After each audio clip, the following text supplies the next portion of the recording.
anna Muhammadan abduhu wa rasuluh la nabiyya ba'da.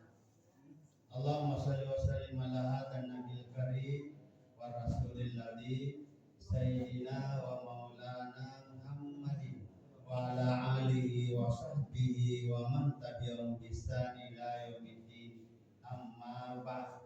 Masyiral muslimin muslimat, Bapak Ibu jamaah masjid Mutmainul Qulub yang sangat saya hormati dan insyaallah dimuliakan oleh Allah Subhanahu wa taala.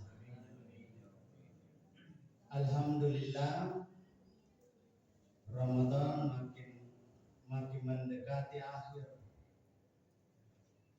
Berarti kita ini bukan disunahkan, diwajibkan untuk senantiasa menggiatkan tubuh kita, jasad kita, rohani kita, jasmani kita untuk senantiasa beraktivitas di bulan Ramadan.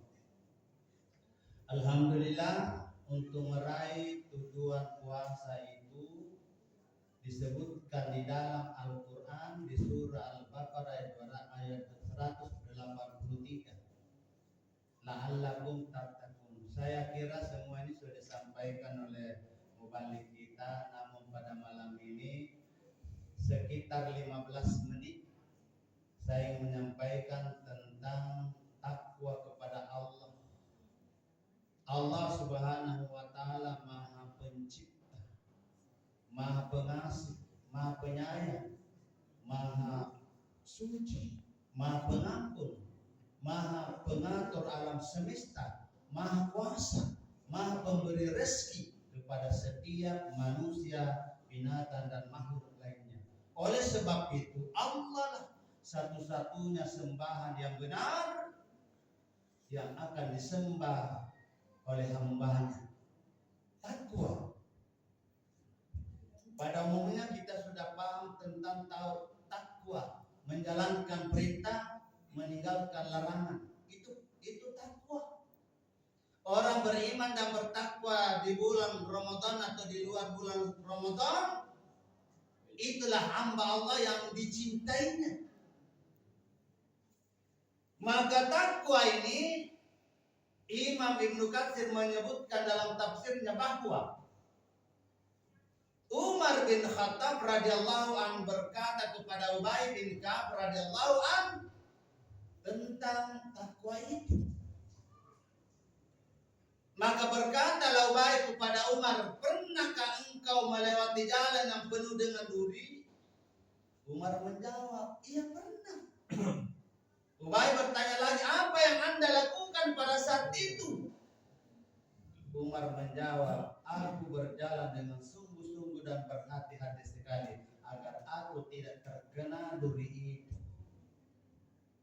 Berarti takwa itu adalah hakikinya penuh keberhati-hatian. Di bulan suci Ramadan ini kita tunaikan puasa harus penuh keberhati-hatian. Jangan sampai puasa kita tercederah dari suatu ucapan atau tindakan. Kemudian tanda-tanda orang yang bertakwa kepada Allah. Kalau di dalam bahasa Al-Quran ciri-ciri sifat muttaqin ada 4. Di dalam Al-Quran di surah Ali Imran ayat 133 sampai 135. Alladzina yunfikuna fis sarra'i wad dharra wal kadhibina al-ghaiz wal 'afina 'anil nas walladzina idza fa'alu fahishatan aw zalamu anfusahum dzakarallah fastaghfiru lidzunubihim wa may yaghfiru dzunuba illa Allah wa lam yusirru 'ala ma fa'alu. Ini 4. Kita lihat satu singkat. Alladzina yunfikuna fis sarra'i wad dharra, gemar menginfakkan hartanya di jalan Allah di waktu lapang dan di waktu sempit. Napa di balancai angke duitnya di jalan Allah. Misalnya membangun atau merenovasi masjid,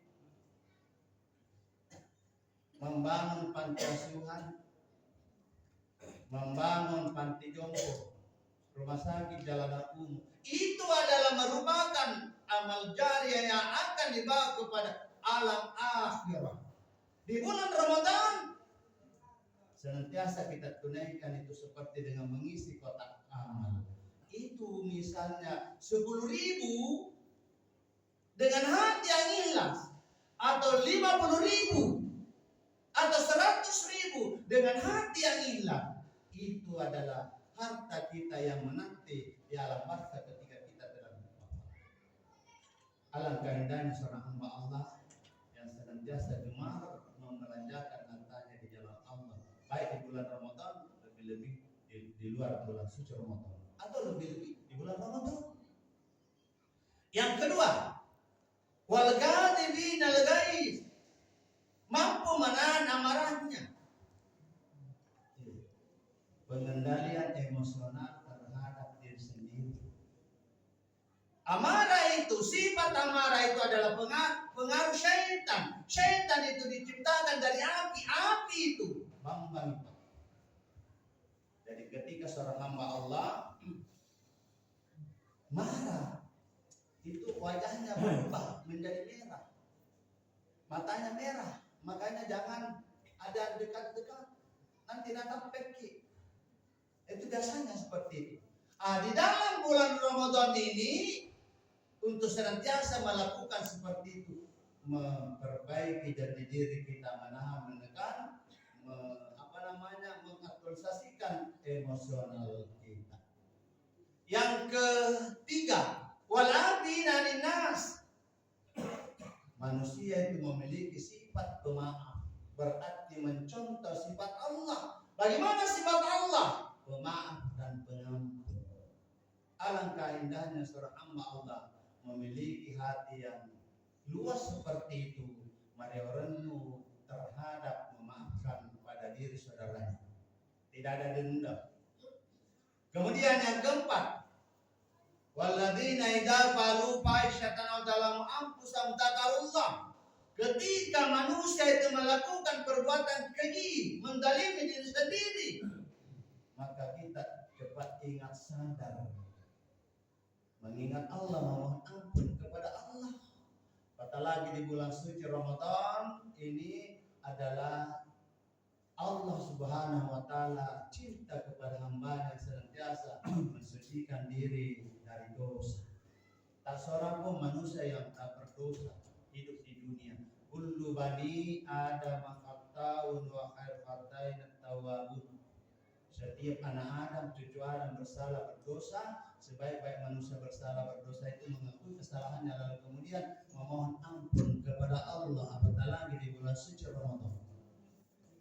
Ketika hamba Allah memiliki empat ini, ya, pertama tadi gemar napodi balancai warna parana lori pengalatan. Yang kedua, mampu menahan amarahnya. Yang ketiga, mampu memaafkan kesalahan orang lain. Yang keempat, senantiasa bermohon ampunan kepada Allah, beristighfar dan mohon ampun. Berarti Allah menjanjikan kepadanya. Apa janji Allah di dalam Al-Quran? Di surah Ali Imran ayat 136.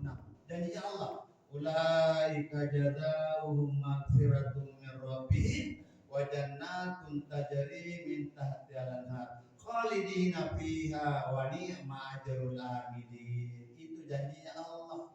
Allah berjanji tidak pernah ingkar, pasti dan pasti. Apa artinya ayat ini? Ulaika jazaohum maghfiratun min rabbihim, mereka itu ampunan dari Tuhan mereka. Wa jannatun tajri min tahtiha al-anhar, surga yang mengalir di bawah sungai-sungai. Khalidina fiha, mereka kekal di dalamnya. Wa ni'ma ajrul amilin, itulah sebaik-baik pahala bagi orang yang beramal saleh. Kesimpulan, alhamdulillah kita berada pada malam 17 Ramadan.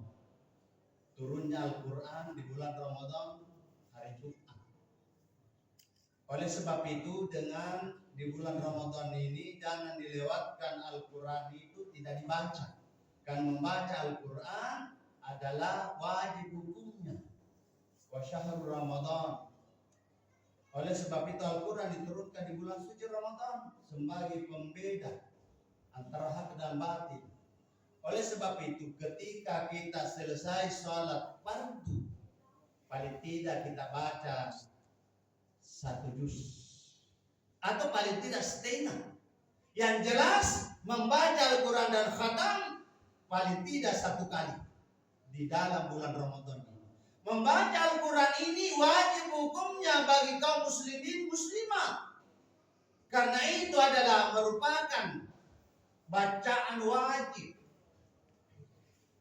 Bacaan wajib. Kitab suci Allah yang senantiasa kita baca. Barang siapa yang senantiasa membaca Al-Quran, baik di dalam Ramadan maupun di luar Ramadan, itu akan menjadi syafaat di hari kiamat. Yang kedua, kesimpulan yang kedua, di bulan Ramadan kita harus memperbanyak istighfar, memohon ampun kepada Allah. Siapa tahu kita sudah bersih dari dosa di hadapan Allah. Allah Taala ajal seseorang tak seorang pun yang tahu. Kullu nafsin dha'iqatul maut, setiap yang bernyawa pasti mati. Pasti mati. Dan sebelum kita mempersiapkan bekal yang tak terhingga banyaknya, maka kita senantiasa memohon ampun kepada Allah. Semoga apa yang dilakukan senantiasa diridhai oleh Allah dan diterima seluruh amalannya. Amin. Terima kasih. Barakallahu li wa lakum. Assalamualaikum warahmatullahi wabarakatuh.